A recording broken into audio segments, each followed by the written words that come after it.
Welcome to Conversations with Toy, a blogcast tackling life one episode at a time. This is the time to air out life's craziest moments. This space is all about speaking about life's hang-ups and ways in which we can leave better than when we started. Topics are all about ways we can find space to be better in life, love, mental space, and health.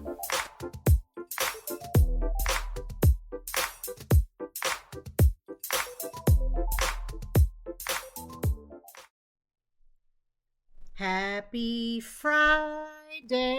I hope that you have had the absolute most amazing week. If this is your first time tuning into Conversations with Toy, I want to say welcome. I am Toy, your podcaster of this amazing podcast, but I'm also a content creator, a blogger, freelance writer, but as many hats that I wear, the most important hats that I wear are being a wife and mother of 3 amazing children. I just wanted to make sure that, hey, let's do a quick check-in. This podcast is going to be a little different this week because I'm going to have to be a little bit honest, which I believe I've always been, but we're going to have to dig a little deep into how my week went. So today's podcast is a little bit of recovery from having a mental health stoppage. And what do I mean by that? We always have our mental health issues and we have things that are going on in our world. And a lot of times we smile through it, right? If you are like me, you try to make the best of every situation. You try to smile even when things are not going correctly. You try to balance whatever that word may mean to you in whatever way you possibly can. But if we're honest, there are days, there are moments, there are times when that just does not seem to be enough. And I experienced that this week. Now, in other times when I've experienced that, you'll notice sometimes where I may not have a podcast episode or something may be going on. And I'm just going to be very vulnerable in telling you, this was not my best week. This was not my best week. And this is why I come to you guys and I tell you about the highs and the lows. Because there are so many of us who are having these low moments, but because you see everybody else around you smiling, then you feel like, oh man, I should be together. I should have it better. I'm complaining. When in reality, you're not. So it's not that one thing happened. I will say that I'm the type of person that can be triggered by things. It could have been a trigger, but not something that I would say would be one of my normal triggers. So just before we start this conversation, let me be very clear that in addition, I have already contacted my therapist and I have a therapy appointment today. But I say all that to say is that when this initially happened, I didn't have the ability to call my therapist and get an appointment right away. So I had to process. What ended up happening was, as the day, I believe this was on Wednesday, it was kind of rainy here in Philly because of the storm that had been passing through. And I started to feel heavy as the hour after hour after hour. So at the point when I came home, literally at a point when I'm about to come home, I start to feel my heaviest. So my normal routine is I call my mom, I may talk to my grandma, I talk to a family member or a friend. I didn't do any of that. So I thought maybe because it was the weather, it was making me feel some type of way. And maybe the weather triggered it. But I began to feel heavy. So I sat in front of the house for about maybe 20 minutes, doors locked, because I do live in Philly. You got to be prepared. Philly is not the place to be sitting in your car unaware. And so, being watchful of the things that are around me, the people around me. But I sat in front of the house and I had to get my mind together. And so I decided instead of, a lot of times we don't realize that our irritability is trying to tell us that we are in a position that we're struggling with something. And so I decided to not take the irritability part, meaning when I would go into the house, I had decided that I was going to tell my family that I didn't know what I was going through. Something was happening and I just needed some time to process. And that's exactly what I did. That's probably the first time I had done that in a long time. Because sometimes when that feeling comes on you, it can be completely overwhelming. And if you don't know what to do, if you don't have what's your go-to when that happens, initially I started to play music that kind of would feel like I was being aggressive, like aggressive music to try to get that feeling off of me. But then immediately I went right to my gospel music, started listening to that. Interesting enough, a lot of times I try to occupy my mind with podcasts and books and things like that because, I'm doing work and I'm doing writing and I'm doing all kinds of different things throughout the day. For whatever reason, every podcast that I normally listen to, they did not have an update. Nobody had an updated episode. I had already listened to all my faves. But interesting enough, when I went back into the podcast to see the ones that didn't come up, by the time I got home and I didn't have any desire to listen to it, guess what? All those podcasts popped up. So I know that it was a test. It was a test to see what I was going to do, how I was going to handle everything. And I want to say that I definitely handled the situation very well, regardless. What I am grateful for is being able to reach out to my friends and be honest. I was supposed to meet one of my friends. I didn't have the energy. I wanted to meet out with them, go to this event. It was going to be really cute, little cute girly time, movies, drinks after. And I just didn't have the energy to pretend. And so I sat on the couch trying to get myself together, trying to pull myself to get up. It just didn't work. So I was very honest with them and I was just like, hey, friends, like, I'm struggling here. And you know what's beautiful about what my friends did when I reached out and said that? Nobody judged me. Nobody said, "Oh, well, you already said you were coming. You should have came." Nobody said anything like that. You know what they did? They asked me if I was okay, which they knew I wasn't. They talked to me. They helped me to figure out what was going on, and that was helpful in the sense that it allowed me to rest. It allowed me to be honest. It allowed me to be vulnerable. You know, sometimes when your friends say, how are you doing? And we're so conditioned to just simply say, I'm fine or everything is good. I know you ain't.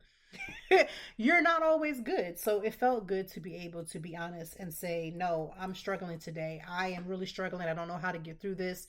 And with that honesty came conversations afterwards. My friends have continued to check on me, ask me how I was doing. I was able to meet up with a friend yesterday, really lifted my spirits, having some girl time and having some time to relax. Now, I have a lot on my plate. You know, as being a content creator and doing all the things that I do, I have my children, I have a husband who I've said before has been, is not able to drive at this home at this moment. And so with that, it's causing me to again have to adjust my schedule. Now, in the adjustment is not the problem, but we're coming from a two-parent home that have two cars. So with two parents and two cars now being dropped down to having two parents but only one car because we have two cars but we can only drive one because I'm the only driver, that has been a lot. I had to be honest with the fact that this fall schedule is already pressing on me and I am feeling the crunch of that. I'm asking God and asking, like, how can I make the schedule be more realistic? How can I make this happen? Because right now, I am not seeing that. Right now, with the thoughts that I'm looking at right now, I just don't see how this is going to be feasible. But I do know that whatever is the case, I'm going to have to figure this out. And I know that in time, it's going to work itself out. I've always been very clear. When things happen to me, I'm 100% sure that things are going to work out. Not because of some beautiful puff magic dragon type of mentality, but because I just know it does. But it's that in between time. So if you're in your in between time, you know that things are going to eventually work out, but you're still struggling with the fact that it's not. And that place is uncomfortable. I was so uncomfortable the other day. I was uncomfortable with the thoughts that I was processing, and it wasn't any thoughts of self-harm. It wasn't anything to that degree. It just was the fact of, oh my God, this is very overwhelming. And I don't say that often. I feel like as women, we're not conditioned to say that because we'll look weak. But I'm gonna be honest. it I had to use every skill I had, and so I got in contact with my therapist and let them know that I would like to push up my appointment. My appointment was supposed to be for this upcoming Monday, and like clockwork, he moved the appointment up. So I'm grateful to have that as a tool. Not everybody has access to that, and I prayed that one day that would change. And not everybody knows how to go about even getting a therapist. I have been very vigilant in telling you your first situation, the first place to talk to or to go to is your doctor. And if you don't want to do it that way, if you're okay with online, I would go to BetterHelp because BetterHelp, especially if you have insurance, will help you navigate that. BetterHelp was in existence when I first started therapy. So when I first started, I had to go to my doctor, who then recommended a psychiatrist, who then after that recommended a therapist. So, and a psychiatrist, because again, I went when I was going through postpartum, was there to assist me and helping me with medication. I don't take the same medication that I took back then. I'm on a different medication right now. And I have been very much vigilant on making sure that I'm staying on top of the medication, taking it as prescribed, not missing any dosages, doing what I'm supposed to do because that also will help. I've also been making sure that my vitamin D has been increasing as well because a lot of times for especially I know Black women, we have like such a deficit in our vitamin D. Making sure that I'm taking that, making sure that I'm getting outside, doing walks, all of those things. And it has been helping me to an extent. It has been helping me because it could have been way, way, way, way, way worse. I say all that to say is that if you are feeling you're in that in-between space, don't feel like you're by yourself. Don't feel like you're alone because you're not. You are going through something that a lot of us go through. We go through all of this together. And I would just want you to make sure that you know how to take care of yourself and know how to advocate for yourself and be honest about what you need. You got to be honest with the people that are around you, because if you don't and you're acting like everything is fine, when somebody asks you, how are you feeling? And you're just like, I'm fine, I'm okay, and you're not okay, be clear. I know we hear those phrases that it's okay to be okay, but when the time counts is that when somebody asks you, you have to say, I am not okay today. I'm feeling really worried about a couple of things on my plate. I'm not really as strong. I don't feel as strong as I'm supposed to feel or how I choose or I think I want to feel today. And I could just use your thoughts. You may not even go into the specifics with your friend or a family member, but you got to be honest, because honesty will be the very best policy to help you to become better. Also, for people who are spiritual, they go to church, they love God, they love the Lord, all those things, and you hear somebody talk about how heavy they are, we do know that heaviness is it's definitely a real thing. You can feel heavy in your spirit, and sometimes you need to go into prayer. Please don't misunderstand the fact that I called my therapist as a situation and didn't think to pray to. I do believe that you can mix faith along with prayer to get where you need to be, because that's what you should be doing. It's a combination. So, yes, I prayed, I listened to my gospel music, I called my therapist, I was honest about the things that I was working through, all those things. But I do want to talk about something that is happening in Philadelphia. SEPTA, is you cool? SEPTA, is you cool? Now, here's the thing. In case you don't know what's happening here in Philadelphia, we have obviously SEPTA, which is our public transportation system. It handles things from the railways to all the different things with buses, everything that you can possibly imagine. And I am just flabbergasted by the fact that we are in a SEPTA crisis where basically a lot of the lines that we have running will stop running. We won't have access to them. The some of the stops that were there are going to be taken, and it's all because of funding. Now, here's the thing. A lot of people have been saying there has to be some type of misappropriation of funds. I 100% believe it. I do believe it. I think SEPTA should be audited. I 100% think that SEPTA should be audited, because there's no physical way that this is happening, and there's nobody that we can go back to and say, hey, what's actually happening here? I 100% think that SEPTA should be audited. In the same breath, we have the Republicans who are deciding to, not push anything through for funding. And so now we're at a standstill. And that standstill, although people say, oh, I don't take the bus, I don't use the railways, is going to affect everybody. There are going to unfortunately be more cars between Uber and just people driving their private cars that are going to be on the road. The people that are taking buses and railways are going to have to find alternatives to the fact that some of their stops that they are so used to using are now being taken. And then the other part of it is that the buses that are available are going to be super crowded. So that means that while you think that it's going to take a 30 to 40 minutes of ride to get into work, may take an hour, may take 2 hours. And that's not even an exaggeration. It could possibly take up to 2 hours, right? And the leadership in our city, specifically the mayor, has been kind of non-vigilant about it. It's kind of been like she did her part. So like, we just need to wait and see what happens, which it's not a good thing, because we're at a point where it's going to happen, where it is what it's going to be for right now. And there's no other way around it. And it's frustrating. It's frustrating to see how everything is panning out. And I'm really getting tired of everybody that are saying that we shouldn't be able to call the mayor out because she's Black. And the reason why people are saying that is because she's the first Black woman to be mayor in the city. Here's the problem. I do believe that, her being Black, first of all, should never even come into play. She signed up for the job. She's supposed to be doing the job, and that's what I'm going to focus on. The problem is that there's been so much failure that has taken place in just in her first year. She's in her first year. And it's this, I'm not going to sit there and turn a blind eye because she happens to have the same color, the skin color as me. I'm just not going to do that, right? And for those who are saying we need to do better in how we talk about her, let me be very clear. There's nobody that is above reproach. Here's another part of this. There's a lot of people who are our legislators and people in our districts who are doing absolutely nothing. I don't mean to call Kenyatta, but I'm going to call him out. And the reason why is that there's so many times where all I see is nothing but photographs and photos and let's just make sure that I'm being seen. I really do believe that he is grooming himself to become the next mayor. I really just hope that everybody understands that when that happens is that we can also be sure that we don't let that happen, because I don't see what he's going to be able to do for the city, because he sits around too many times waiting idle for paparazzi moments.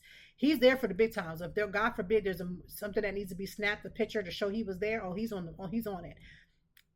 But we can talk about that another day. Let me just talk about the mental health and wellness of everybody, because we are about to step into fall. And yes, we know that summer is still here. We are still very much in our summertime glow. I still have very much deep tan lines, and I love it for me. I love that for me. Summertime is one of my favorite, and so is the fall. But I do know and want to recognize the fact that with the changes of season, there will be some people that with that change are going to struggle. Now, this is not something that I'm like, let me speak this on people so they can struggle. I'm just telling you that people will struggle, because remember, when the summertime, you have the fun, you got fun cocktails, you got fun things to do, you have all these things happening. And yes, there are a million and one fun things you can do in the fall. But it's that change of weather and that change of season that can become the onset of people dealing with any type of seasonal depression. Let me be very clear. I know that we associate seasonal depression with wintertime, but it can happen in any season. But something about fall can be very triggerish for people. And so if you notice that you're becoming very triggerish, you notice that your spirit is just not as normally as aligned as you would normally be, you're finding yourself struggling with your emotions, I need you to get a plan in place, like immediately. What are your go-to things for the fall? Like, I get it, we're outside in the summer. We outside. And we need to try to also make time to be outside even in the fall. Listen, I know that the weather's going to drop and it's going to get a little cooler. It's going to do all those things.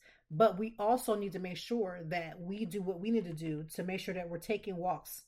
Take a walk. Get out into some fresh air. Get a plan and get that plan in place. And I mean ASAP. Do not wait until you are overcome and overwhelmed with emotions and no way of trying to figure this out, and then it becomes a thing. I need you to get a plan and get a plan in place. So be very vigilant about what it is you need to do.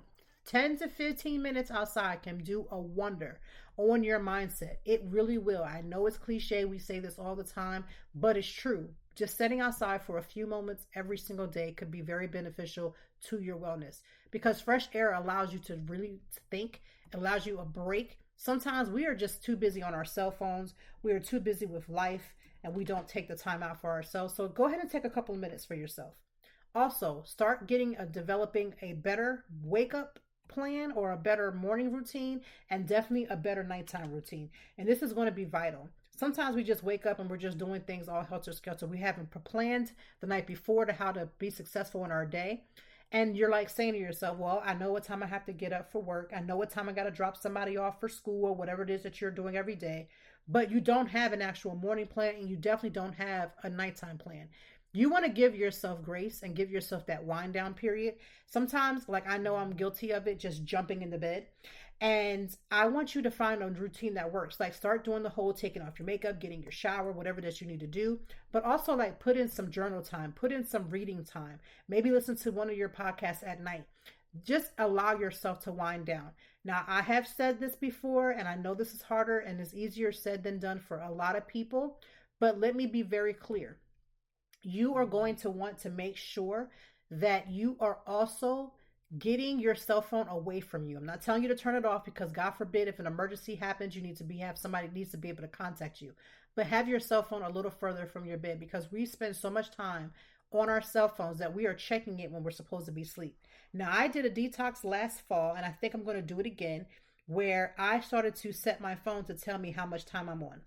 And I obviously work and do everything I do on the internet, but I've also been making sure that when it comes to some of that idle scrolling, that stuff that we just do where we're laughing 2 or 3 o'clock in the morning, and it just becomes so overwhelming, we need to find ways to cut that. Now, again, I know that that's realistic. That's not always as realistic. So here's my suggestion.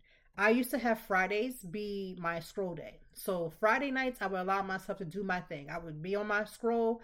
I would relax. I would watch my YouTube videos. A lot of times I'm learning new skills.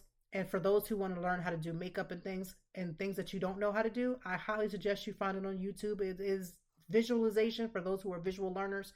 It's amazing. But I allowed my Fridays to be my scroll days. So that was the day that I could do my mindless scrolling without any interruptions, without any issues. And that was my me time. I would have a certain snacks.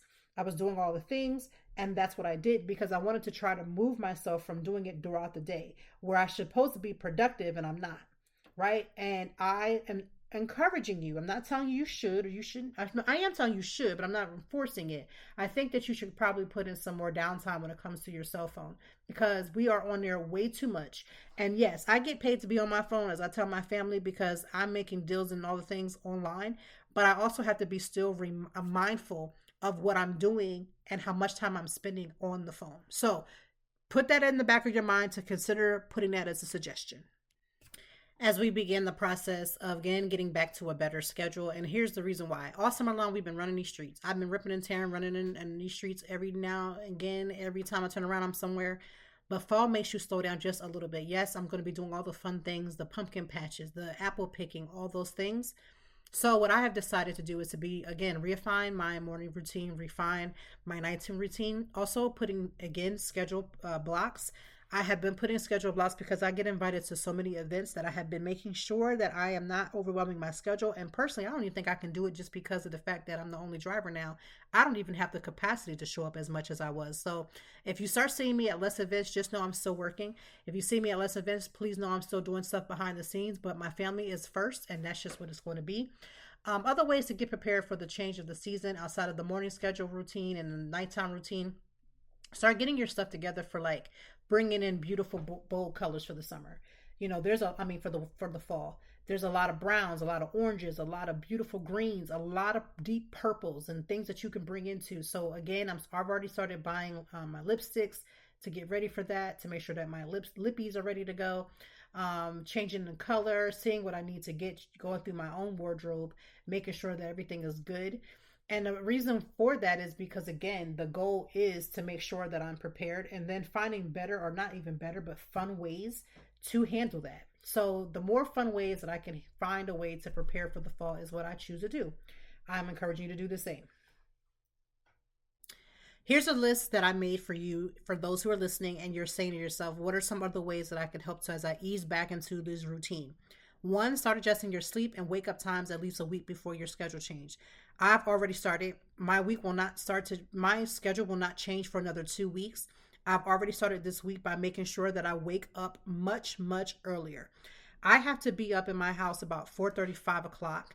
So what I've been doing is I've been getting up at 5:30. I've been getting up, waking up, praying, reading my Bible, doing my daily devotion, but it gets me up. So start adjusting your schedule at least 1 week before your schedule is going to change.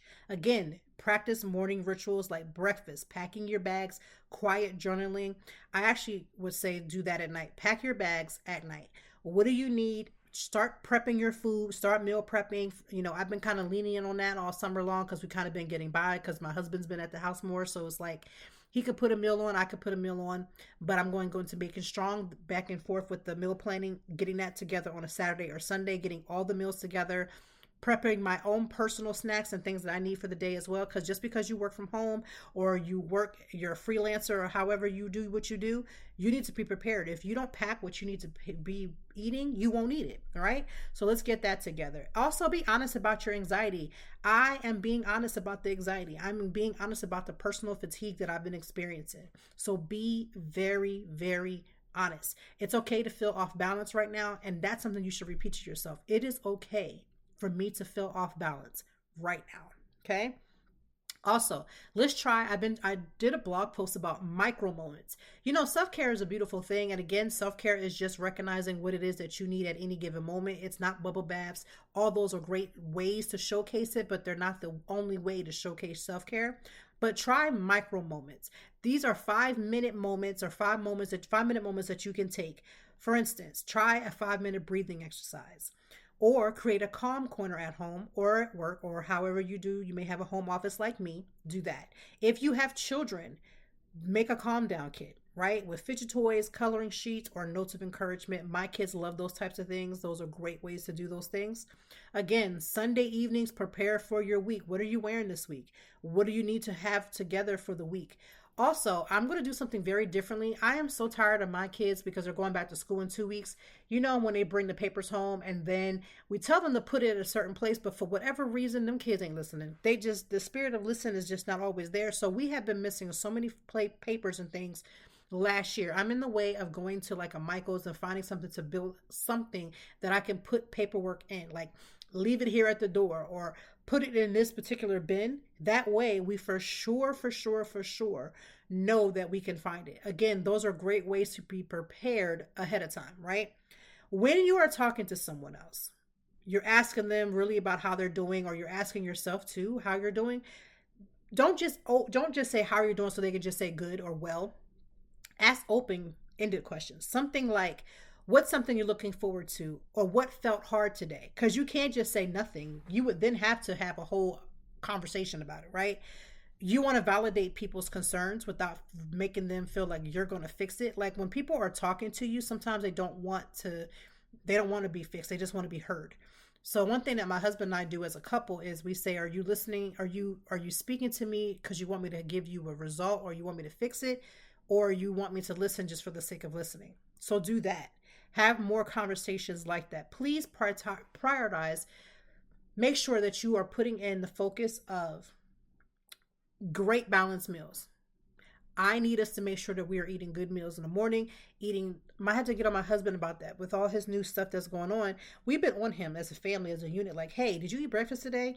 What time are you eating lunch? What did you eat for lunch? What are you doing for dinner? What are you doing to make sure that you're eating these 3 balanced meals? Are you drinking enough water? What about snacks? Fall is a great time to also do things like getting your eyes checked, taking care of getting any of those physicals that you have to get done. My kids, they do their dental appointment in the fall. They do their regular appointment, their physicals in the fall. We check eyes in the fall because, again, one of the things that happens for children is that they experience sometimes headaches, and sometimes those headaches can come from having their eyes needing to be checked.